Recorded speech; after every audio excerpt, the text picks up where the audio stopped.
the last time we watch any BG3 From the developer known for a bunch of games that are almost Dungeons and Dragons, comes the second great take on D&D this year, and the most accurate D&D video game to date, because the main characters are a bunch of horny losers that can't seem to do anything right.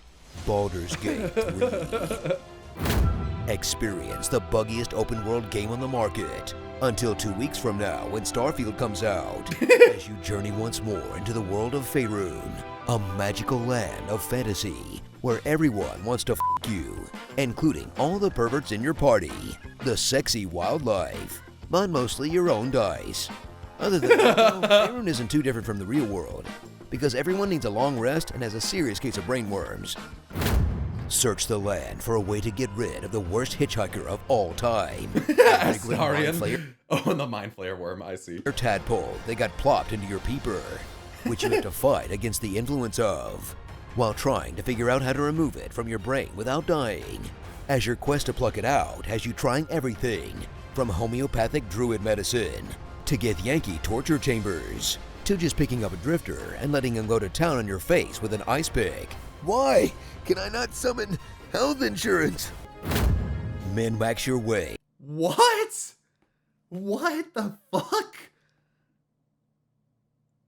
Oh my god. Through every fantasy ride you start, with a robust character creation system that, like D&D itself, lets you create whatever freak of nature your brain can conjure, so long as it has one of 6 genitalia options. Then decide whether to be a brain, an athlete, a basket case, a princess, a criminal, or someone who's completely f***ing useless. Sincerely yours.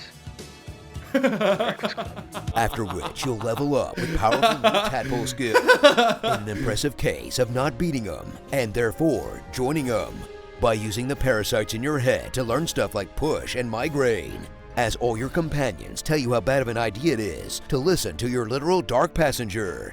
Do you get a cool eye patch though? No. I think we should resist these powers. There's simply too many unknowns for us to risk it.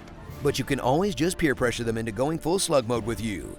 Come on, Shadowheart, embrace the worm. All the cool kids are doing it. Well, perhaps you have a point.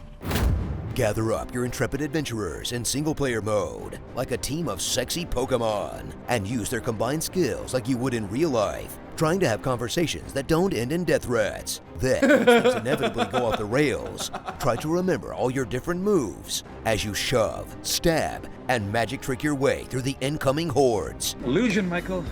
Trick is something a horde does for money. And if that doesn't work, you can cast the strongest spell in the game, Save Scumming.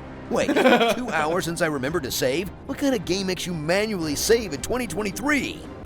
Yo, actually true, dude. Why is there no autosave? Like, what the fuck? Decided to give up on babysitting a bunch of NPCs. Bring your real-life D&D group into the virtual world and watch them make the same infuriating... The autosave is every hour? Dude, that's not enough.